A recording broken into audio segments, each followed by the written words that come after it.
The Polish 1970 protests occurred in northern Poland in December 1970. The protests were sparked by a sudden increase of prices of food and other everyday items. As a result of the riots, which were put down by the Polish People's Army and the citizens' militia, at least 42 people were killed and more than 1,000 wounded. Background: in December 1970, the regime suddenly announced massive increases in the prices of basic foodstuffs. The rise in prices proved to be a major shock to ordinary citizens and turned the urban workers against the regime. Gomulka believed that the Warsaw Treaty with West Germany had made him more popular. But in fact most Poles appear to have felt that since the Germans were no longer a threat to Poland, they no longer needed to tolerate the regime's authoritarianism as a guarantee of Soviet support for the defense of the Oder-Neisse line. The events.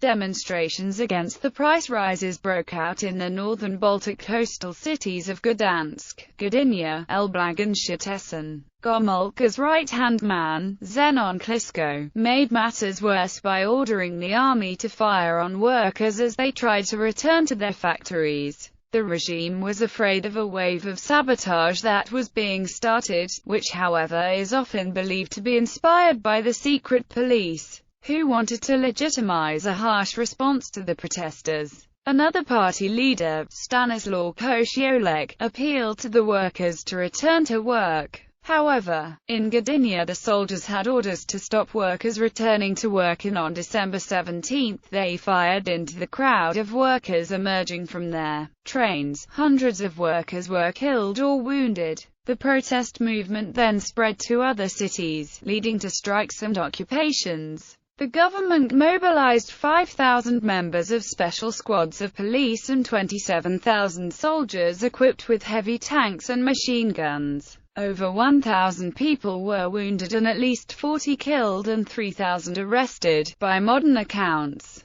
However, only 6 people were reported dead by the government at the time. All those who perished were buried overnight, with only the closest relatives present, in order to avoid spreading the riots. The resolution. The party leadership met in Warsaw and decided that a full-scale working-class revolt was inevitable unless drastic steps were taken. With the consent of Leonid Brezhnev in Moscow, Gomulka, Klisko and other leaders were forced to resign. If the price rises had been a plot against Gomulka, it succeeded. Since Moscow would not accept Mieczysław Mozar, Edward Gierek was drafted as the new leader. The price rises were reversed, wage rises announced, and sweeping economic and political changes were promised. Gierek went to Gdansk and met the workers, apologized for the mistakes of the past, promised a political renewal and said that as a worker himself he would now govern for the people. Impact.